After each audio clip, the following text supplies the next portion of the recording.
Está en la línea de Despierta y se lo agradecemos el vocero de la Fiscalía de Justicia de Ciudad de México, Ulises Lara. ¿Cómo le va, Ulises? Buenos días. Bien, buenos días. Muchas gracias por la oportunidad.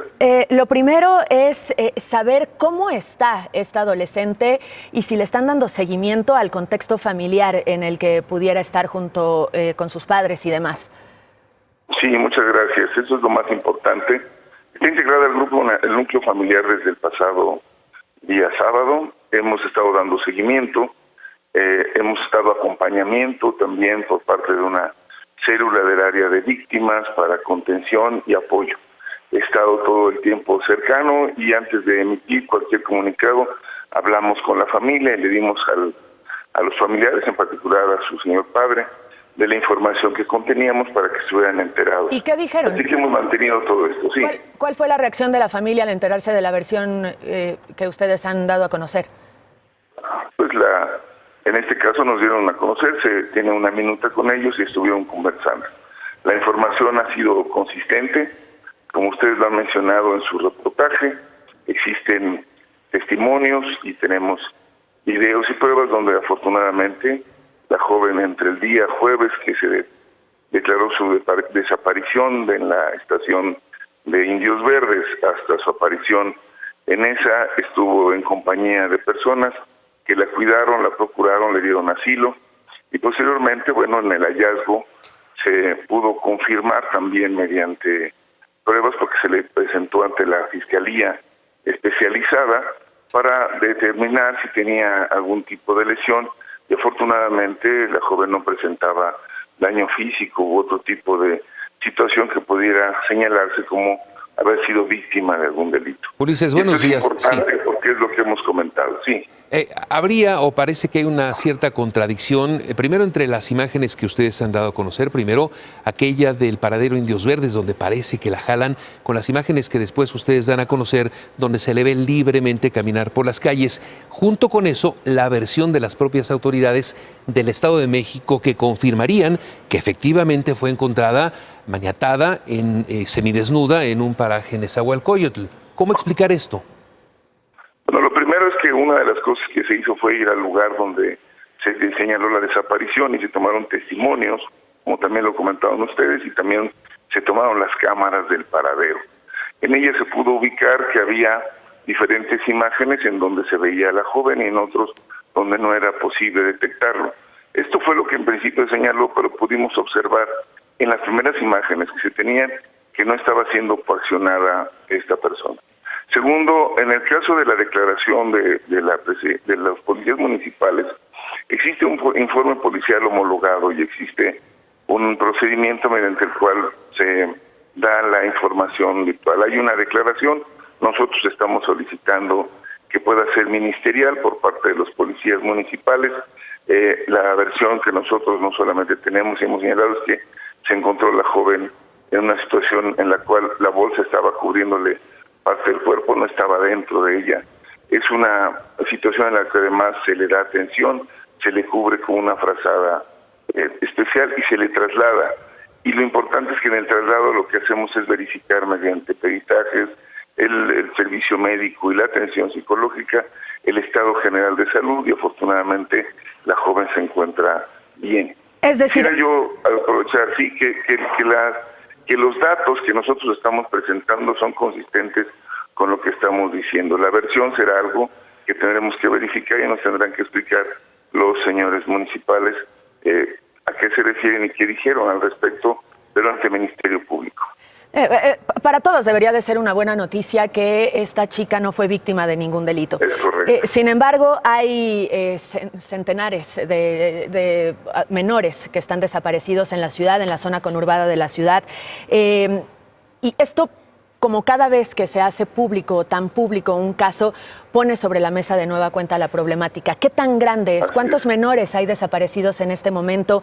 ¿Se tiene detectado efectivamente alguna banda, algún grupo o algunos grupos que desaparezcan, que roben, que se dediquen a la trata de personas en esta ciudad? Tenemos, muchas gracias. Mire, la verdad es que de inmediato empezamos a investigar sobre la posibilidad de que existiera un grupo que llevara a cabo ese tipo de actividades. Es decir, a reconocer ese modus operandi donde estuviera dándose la sustracción de menores o mujeres en el paradero, que tuviéramos denuncias similares, y le puedo decir con toda firmeza que no existe tal situación, afortunadamente, y que en todos los casos en donde se presenta una denuncia de desaparición, y sobre todo en tratándose de menores, se emite una alerta AMBER de inmediato y se inicia la búsqueda de las personas. De hecho, estamos de manera regular informando sobre esto. Apenas ayer informábamos también de una joven mujer que el 5 de enero había sido reportada como desaparecida. Ubicaba ella su domicilio original en Ajusco, Coyoacán, y fue encontrada en Pachuca, en la estación de autobuses sana y salva. ¿Cuántos casos? Por eso nos hemos dedicado a ello. Tengo el número de casos que le puedo decir, no lo tengo ahora mismo preciso, pero lo que sí le puedo decir es que de todos los que nos están reportando, todos se investigan, todos los tenemos. Algunos se pueden diferenciar por sustracción en que puede ser en conflicto en pareja, pero todos se investigan como desapariciones. Hay un protocolo y hay un grupo especializado, el GEBRI, en la búsqueda y rescate de personas. Vocero, ¿sabe Así usted? que tenemos toda una estructura para ello. ¿Sabe usted si es verdad que hay un incremento del 118% en las alertas AMBER en la alcaldía Gustavo Madero? Mire, la verdad de las cifras, ahora yo como le comentaba no estaba para esta parte de la entrevista, pero con todo gusto se las emitimos. La medición es muy importante, desde luego los datos, habría que ver con qué se está comparando y decirle cada uno de ellos en qué condición se encuentra. La frecuencia, por ejemplo, con que ocurre esto resultado de conflictos de pareja, por ejemplo, es una muy alta, y se declaran en muchos de los casos denuncias de esta naturaleza que había que precisar.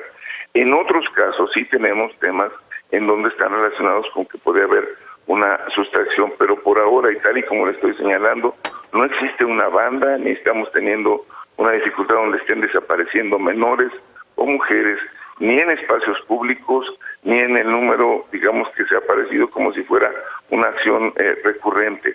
Sí tenemos denuncias de desaparición, ocurre en la ciudad de mucha frecuencia y hemos buscado y lo hemos estado relatando y ustedes lo han visto, si la niña Elizabeth de Álvaro Obregón, si la joven de ayer de Ajusco, todas, y en todos los casos estamos informando y con todo gusto les remitimos los datos para que ustedes los puedan analizar y darlos a conocer. Gracias. ¿El 100% de los casos, Ulises, recibe la misma atención o se requiere de esta presión que un bloqueo en una autopista y la presión mediática? De ninguna manera.